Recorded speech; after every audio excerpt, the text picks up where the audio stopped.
വീട്ടിൽ പ്രസവിക്കുന്നത് എങ്ങനെയെന്നതാണ് നമ്മുടെ ചോദ്യം. നമ്മുടെ ഇപ്പം ഡോക്ടർ അബ്ദുൾ ഗഫൂർ ചേരുന്നുണ്ട്. അദ്ദേഹം അക്യുപങ്ക്ചർ വിദഗ്ധനാണ്. അബ്ദുൾ ഗഫൂർ, നമ്മൾ ഇപ്പോൾ ഒരു അപകടത്തെക്കുറിച്ചാണ് നമ്മുടെ വാർത്ത. അത് ഏറെ പേടിപ്പെടുത്തുന്നുമുണ്ട്. നമുക്കറിയാമല്ലോ, ഈ അക്യുപങ്ക്ചർ വഴി ഒരു സ്ത്രീയുടെ പ്രസവം നടത്താനൊന്നും കഴിയില്ലെന്നാണ് ഞാൻ മനസ്സിലാക്കുന്നത്. പ്രത്യേകിച്ച് ഈ അമിത രക്തസ്രാവം ഒന്നും തടയാൻ കഴിയില്ലെന്നാണ് മനസ്സിലാക്കുന്നത്. അപ്പോൾ ഒരു അക്യുപങ്ക്ചർ വഴി ഇത്തരത്തിൽ പ്രസവം സാധ്യമാണ്, ഇത് അത്തരത്തിൽ ചെയ്യാൻ കഴിയുന്ന ഒരു ചികിത്സാ രീതിയാണെന്ന് നിങ്ങൾ പ്രചരിപ്പിക്കുന്നുണ്ടോ അല്ലെങ്കിൽ പഠിപ്പിക്കുന്നുണ്ടോ? ഇതില് ആദ്യമായിട്ട് ഞാൻ റിപ്പോർട്ടർ ചാനലിനെ അങ്ങേയറ്റം അഭിനന്ദിക്കുകയാണ്. കാരണം ഇതിൽ ഈ റിപ്പോർട്ടർ ചാനലിന്റെ ഇന്നലെയും ഇന്നുമായിട്ടുള്ള ന്യൂസുകളിലൊക്കെ തന്നെ അക്യുപങ്ക്ചറിന്റെ പേരിൽ വ്യാജ ചികിത്സ എന്ന തലക്കെട്ടോടു കൂടിയാണ് റിപ്പോർട്ടർ ചാനൽ കൊടുത്തത്. അത് വളരെ സന്തോഷം ഉണ്ടാക്കുന്ന കാര്യമാണ്. കാരണം മറ്റുള്ള ഗ്രൂപ്പുകളിലൊക്കെ, മറ്റുള്ള ചാനലുകളിലൊക്കെ തന്നെ അക്യുപങ്ക്ചർ എന്ന് മാത്രമാണ് മെൻഷൻ ചെയ്യുന്നത്. അപ്പോൾ ഇത് ഈ നമ്മുടെ ചർച്ചയുടെ ഏറ്റവും പ്രധാനപ്പെട്ട ബിന്ദു എന്ന് പറയുന്നത് ഇത് തന്നെ ആയിരിക്കണം. കാരണം അക്യുപങ്ക്ചർ എന്ന് പറയുന്ന ചികിത്സ എന്താണ് എന്നതാണ് ഒന്നാമത്തെ ചോദ്യം. രണ്ടാമത്തെ ചോദ്യം, ഇവിടെ ഈ പ്രതിപാദിക്കുന്ന അക്യുപങ്ക്ചർ എന്ന് പറയുന്നത് യഥാർത്ഥ അക്യുപങ്ക്ചറുമായിട്ട് വല്ല ബന്ധവുമുണ്ടോ എന്നുള്ളതാണ് രണ്ടാമത്തെ ചോദ്യം. അത് വേർതിരിക്കപ്പെട്ടാൽ മാത്രമേ ഈ ചോദ്യത്തിന് ഉത്തരം ഉണ്ടാവുള്ളൂ. ഒന്നാമത്തത് നമുക്കറിയാം, അക്യുപങ്ക്ചർ എന്ന് പറയുന്നത് ലോകത്തിലെ രണ്ടാമത്തെ വൈദ്യശാസ്ത്രമാണ്. എന്ന് വെച്ചാൽ ലോകാരോഗ്യ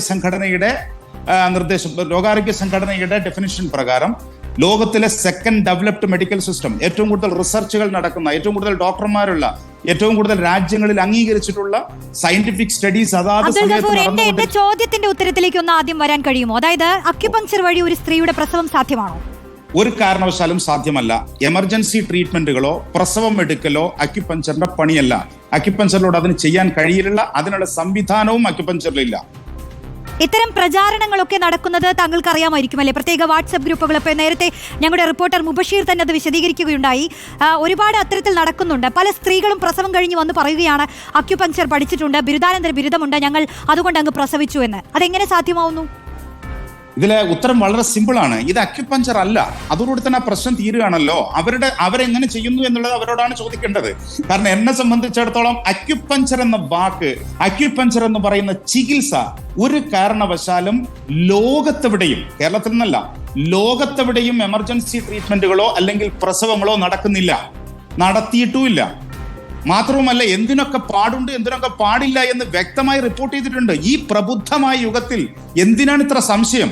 നമുക്ക് വളരെ സിമ്പിൾ ആണ്. എന്താണ് അക്യുപങ്ക്ചർ നമുക്ക് നെറ്റിലൂടെ പോയി പഠിക്കാവുന്നതേ ഉള്ളൂ. അപ്പൊ ഈ ചെയ്യുന്നത് അക്യുപങ്ക്ചർ അല്ല എന്ന് ആവർത്തിച്ച് പബ്ലിക്കിനോട് പറഞ്ഞു കൊടുക്കാൻ കഴിയണം. അക്യുപങ്ക്ചറിന് കിട്ടുന്ന പ്ലസ് പോയിന്റുകളെ, അതിന്റെ പ്രിവിലേജുകളെ ഉപയോഗപ്പെടുത്തിക്കൊണ്ട് തമിഴ്നാട്ടിൽ നിന്ന് ആവിർഭവിച്ച മറ്റൊരു അശാസ്ത്രീയമായ ചികിത്സ നടത്തുകയാണ്. ഇതിന് അക്യുപങ്ക്ചറിന്റെ തലയിലേക്ക് ഇട്ടുകൊടുക്കുകയാണ്. അപ്പൊ ഇവിടെ നമ്മൾ അക്യുപങ്ക്ചർ അല്ല, അക്യുപങ്ക്ചറിന്റെ പേരിൽ നടക്കുന്ന അശാസ്ത്രീയമായ ചികിത്സ എന്ന് തന്നെയാണ് ഹൈലൈറ്റ് ചെയ്യേണ്ടത്. ഇപ്പോൾ നമ്മുടെ യൂട്യൂബിൽ വന്ന ഒരു കമന്റ്, നമ്മുടെ ഈ സിറാജുദ്ദീൻ ഉണ്ടല്ലോ, ഇപ്പൊ നിലവിൽ പ്രതിസ്ഥാനത്ത് നിൽക്കുന്ന വ്യക്തി, അതായത് ഭാര്യയുടെ മരണത്തിന് കാരണക്കാരനായ വ്യക്തി, അദ്ദേഹത്തിന് എന്തെങ്കിലും തലവേദനയോ കയ്യോ കാലോ ഒടിഞ്ഞാൽ അദ്ദേഹം നേരെ ആശുപത്രിയിൽ പോവില്ലേ എന്നൊരു പ്രേക്ഷകൻ ചോദിക്കുന്നുണ്ടായിരുന്നു. അങ്ങനെ തന്നെയാണല്ലോ അല്ലേ? ഞാൻ ഒരു അക്യുപങ്ക്ചറിസ്റ്റാണ്. അവരെ കുറിച്ച് എനിക്കറിയില്ല. അത് ഞങ്ങളുടെ സിസ്റ്റവുമായിട്ട് ഒരു ബന്ധവുമില്ല. ഞാൻ ട്രഡീഷണൽ ചൈനീസ് മെഡിസിനിൽ ചൈനയിൽ നിന്ന് തന്നെ അഡ്വാൻസ് ട്രെയിനിങ് പൂർത്തിയാക്കിയിട്ടുള്ള ഒരാളാണ്. ഇന്ത്യയിലെ ഗവൺമെന്റ് അംഗീകൃതമായിട്ടുള്ള ഒരു ഇൻസ്റ്റിറ്റ്യൂട്ടിൽ നിന്ന് പഠിച്ചിട്ട് ചൈനയിൽ നിന്ന് അഡ്വാൻസ് ട്രെയിനിങ് പൂർത്തിയാക്കിയിട്ടുള്ള ഒരാളാണ്. അബ്ദുൾ ഗഫൂർ തന്നെ നേരത്തെ പറഞ്ഞ ഒരു കാര്യത്തിലേക്ക് ഞാൻ വരാം. അതായത് നമുക്ക് നെറ്റ് നോക്കി പഠിക്കാവുന്നതേ ഉള്ളൂ ഇതിന്റെ പഠന രീതികൾ എന്ന് പറയുകയുണ്ടായി താങ്കൾ. അത് തന്നെയാണ് നമ്മൾ പറഞ്ഞുകൊണ്ടിരിക്കുന്നത്. നമ്മൾ നെറ്റ് ഒന്നും നോക്കി വല്ല യൂട്യൂബ് ചാനലോ നോക്കി പഠിക്കുന്നതല്ലല്ലോ ഈ ആധുനിക വൈദ്യശാസ്ത്രം. അത് ശാസ്ത്രീയമായി വർഷങ്ങളോളം പഠനം നടത്തി, അതിൽ ഈ പറയുന്ന പ്രവൃത്തി പരിചയം നടത്തിയാണ് നമ്മുടെ നാട്ടിൽ ഈ ആധുനിക വൈദ്യശാസ്ത്രം നിലനിൽക്കുന്നതും ആളുകൾ ചികിത്സ തേടുന്നതും ഇത്തരം പ്രസവങ്ങളൊക്കെ അതുവഴി നടത്തുന്നതും. അപ്പോൾ താങ്കൾക്ക് അതിനെക്കുറിച്ച് വിശദീകരിച്ച് പറയാനും കഴിയും. അപ്പൊ എങ്ങനെയാണ് ഈ അക്യുപങ്ക്ചർ വഴി ആളുകൾ ഇങ്ങനെ പ്രസവം നടത്താമെന്നൊക്കെ വിശ്വസിക്കുന്നത് എന്നുള്ളതാണ് ഞെട്ടൽ. അതെ, അതിലെ ഒന്നാമത്തെ പോയിന്റ് എന്താണെന്ന് വെച്ചാൽ, ഞാൻ 3 കുട്ടികളുടെ പിതാവാണ്. ഈ 3 കുട്ടികളെയും പ്രസവിച്ചത് ആശുപത്രിയിലാണ്. ഗുഡ്. ഒന്നാമത്തെ പോയിന്റ്. രണ്ടാമത്തെ പോയിന്റ് എന്ന് പറയുന്നത്, ഞാൻ വർക്ക് ചെയ്തിട്ടുള്ള ധാരാളം അലോപ്പതി ഹോസ്പിറ്റലുകളിൽ ഞാൻ വർക്ക് ചെയ്തിട്ടുണ്ട്. മാത്രവുമല്ല, പല അസുഖങ്ങൾക്കും ചൈനീസ് മെഡിസിനിൽ അക്യുപങ്ക്ചർ ട്രീറ്റ് ചെയ്യുമ്പോൾ മോഡേൺ മെഡിസിന്റെ കൂടെയാണ് ട്രീറ്റ് ചെയ്യുന്നത്. എന്നെ ഇന്ത്യയിൽ നിന്ന് പഠിപ്പിച്ച മോഡേൺ മെഡിസിൻ ഡോക്ടേഴ്സാണ്, ചൈനയിൽ നിന്ന് പഠിപ്പിച്ചത് മോഡേൺ മെഡിസിൻ ഡോക്ടേഴ്സാണ്. ഇത് അക്യുപങ്ക്ചർ സയന്റിഫിക് ആണെന്ന് എന്നെ പഠിപ്പിച്ചതും റിപ്പോർട്ട് ചെയ്തതും സയന്റിഫിക് റിസർച്ച് നടത്തിയിട്ട് ഇതൊരു സയന്റിഫിക് സിസ്റ്റം ആണെന്ന് കണ്ടെത്തിയതും മോഡേൺ മെഡിസിൻ ഡോക്ടേഴ്സാണ്. പക്ഷേ ഇവിടുത്തെ പ്രശ്നം ഇത് അക്യുപഞ്ചർ അല്ല എന്ന് പറയുമ്പോൾ ഈ പ്രശ്നങ്ങളുടെ മുഴുവൻ പ്രശ്നം തീരെയാണ്. ഒരു വൈദ്യശാസ്ത്രമായി മാറുന്നതിന്റെ പിന്നിൽ കാലങ്ങളുടെ പഠനമുണ്ട്, കാലങ്ങളുടെ കഷ്ടപ്പാടുകളുണ്ട്, ഗവേഷണങ്ങളുണ്ട്. ഈ ഗവേഷണങ്ങളെല്ലാം കൃത്യമായി നടത്തി വന്നതിന് ശേഷമാണ് ഒരു വൈദ്യശാസ്ത്രം ഉണ്ടാകുന്നത്. ഇത് ഒരു വൈദ്യശാസ്ത്രമല്ല.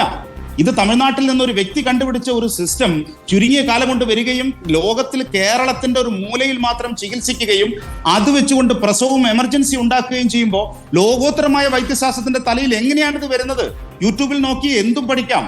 പക്ഷെ ഒരു മെഡിക്കൽ സയൻസ് എന്ന് പറയുമ്പോൾ ഒന്ന് ആലോചിച്ച് നോക്കുക, അത് പഠിക്കുന്നത് എന്താണെന്നുള്ളതാണ് ചോദ്യം. മനുഷ്യനെ ട്രീറ്റ് ചെയ്യുന്ന സമയത്ത്, ഞാൻ വളരെ സിമ്പിളായിട്ട് പറയുന്നു, ഒരു മനുഷ്യനെ ട്രീറ്റ് ചെയ്യുന്ന സമയത്ത് ആ മനുഷ്യന്റെ പ്രശ്നങ്ങൾ എന്താണെന്ന് മനസ്സിലാക്കണമെങ്കിൽ ഒരുപാട് പഠിക്കാനുണ്ട്, കഷ്ടപ്പാടുണ്ട് അതിന്റെ പിന്നിൽ. നിങ്ങളൊന്ന് ആലോചിച്ച് നോക്കൂ, അക്യുപഞ്ചർ എന്ന പേരിൽ ഇവർക്ക് ചികിത്സിക്കാൻ മെനക്കെടുമ്പോൾ ഒരു സൂചി എടുത്താൽ കുത്തേണ്ടത് ചിലപ്പോൾ ഈ സൂപ്രാസ്റ്റേണൽ ഫോസ എന്ന് പറഞ്ഞ കുഴിയിലായിരിക്കും, ചിലപ്പോ ഇൻഫ്രാ ഓർബിറ്റൽ സ്പേസിലായിരിക്കും. അത്രത്തെ റിസ്കി പോയിന്റുകൾ വരെ കുത്താനുള്ളതാണ് അക്യുപഞ്ചർ തെറാപ്പി. അപ്പൊ നിങ്ങൾക്ക് ഒരാൾക്ക് ലൈസൻസ് കിട്ടുമ്പോൾ വ്യക്തമായ പഠനമില്ലാതെ ഈ ട്രെയിൻഡ് ആയിട്ടുള്ള ആളുകൾക്കും ഈ അക്യുപഞ്ചർ അല്ലാതെ വിരലിന്റെ അറ്റത്ത് സൂചി കുത്തുന്നവരും അക്യുപഞ്ചർ എന്ന് ബോർഡ് കൊടുത്താൽ നാളെ ഇവർ സൂചി എടുത്ത് തൊണ്ടക്കുഴിയിൽ കുത്തിയാൽ എന്ത് ചെയ്യും? നമ്മള് ഒന്നും ചെയ്യാൻ പറ്റില്ല. പറയാനുള്ളൂ, നിങ്ങളെ പോലുള്ളവർ കൂടുതലായി സംസാരിക്കേണ്ടിയിരിക്കുന്നു. അതായത് പ്രചാരണം തന്നെ നടക്കുന്നുണ്ട്. ഈ വാട്സപ്പ് ഗ്രൂപ്പുകളിലൂടെയൊക്കെ പെടച്ചുവിടുന്ന കാര്യങ്ങൾ അത് അശാസ്ത്രീയമാണെന്ന് നിങ്ങളെ പോലുള്ളവർ പൊതുസമൂഹത്തിന് മുന്നിൽ വന്നും അല്ലാതെയും ഒക്കെ തിരുത്തേണ്ട സാഹചര്യത്തിൽ നമ്മൾ എത്തിയിരിക്കുന്നു.